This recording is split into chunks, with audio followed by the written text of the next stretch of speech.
So, paano nga ba i-set yung timer ni compact carrier na 1 HP na inverter?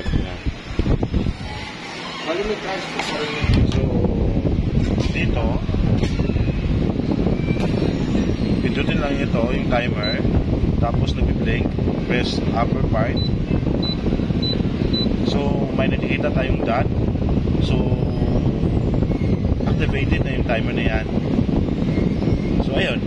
So, after 4 hours, off na yung unit.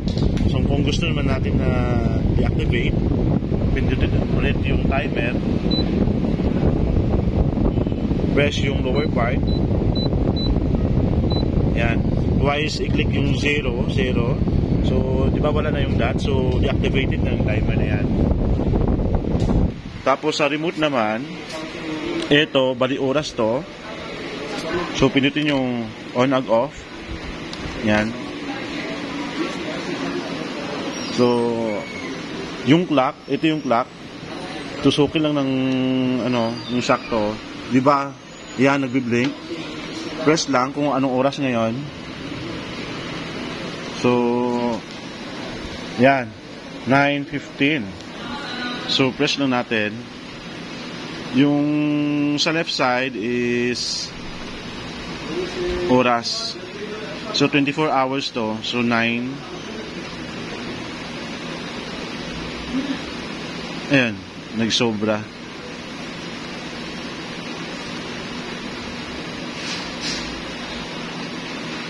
Nine.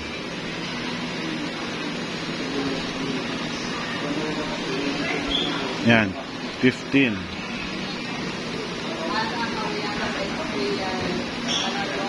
Yan. 9:18 na.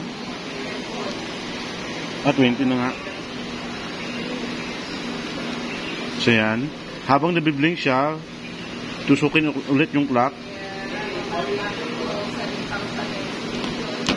Yan. So, meaning, 9:20 na. So, activated na yung time niyan. So, kahit off mo yan, so yan. Kung ma-misplace mo yung cellphone mo, wala kang relo, pwede mong ma-check ito yung oras. So, paano ito i-activate? So, kung gusto mo mag-advance on, yan, advance off. For example, ngayong umaga, nagpaandar ka, kung gusto mo mayang hapon, ma-off, pinito lang ito, yan. Diba, 17. Pinito lang ito kung anong oras yung gusto mo. So, 9, 10, 11, 12, 13, 14, 15, 16, 17, 18, 19, 20. So, maybe, alas 10, alas 12, launa, alas 12. Yung kung gusto mo, 8 ng gabi, ma-off. So, ayan. So, activated na yan.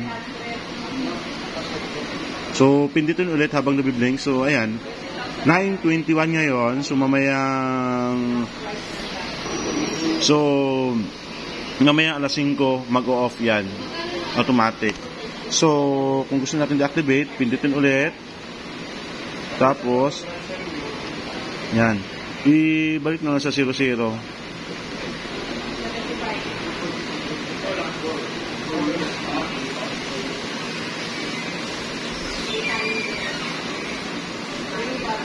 Yan. Tapos, pindutin ulit. Yan. Twice pindutin para mawala yung timer. So, ayun lang kadali.